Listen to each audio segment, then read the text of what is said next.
It's like a horse.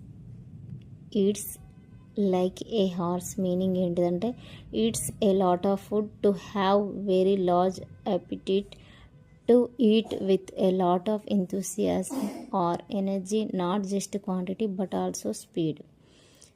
దీని తెలుగులో meaning ఏంటిదంటే చాలా ఎక్కువ తినడం, ఎక్కువ ఆకలి ఉండటం, వేగంగా తినడం, ఎక్కువతో పాటు ఎక్కువ స్పీడ్, ఆల్సో స్పీడ్ తోటి తినేదాన్ని ఈట్స్ లైక్ ఏ హార్స్. ఎక్కువ తినేదాన్ని ఈట్స్ లైక్ ఏ హార్స్ అని అంటారు. ఎగ్జాంపుల్ ఏంటిదంటే he is so thin but he heats like a horse.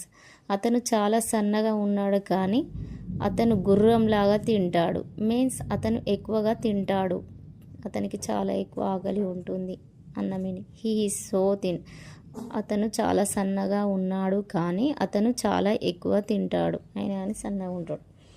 Memory trick. Pick thumbnail చూసారు కదా, హార్స్ ముందు food, eats a lot of food. Horse daily గడ్డి తింటూనే ఉంటుంది 24 గంటలు. ఎవరు ఎక్కువ తింటే వారిని గుర్రంలాగా తింటున్నాము అంటారు. Trick. Eats like a horse అంటే eats a lot of food.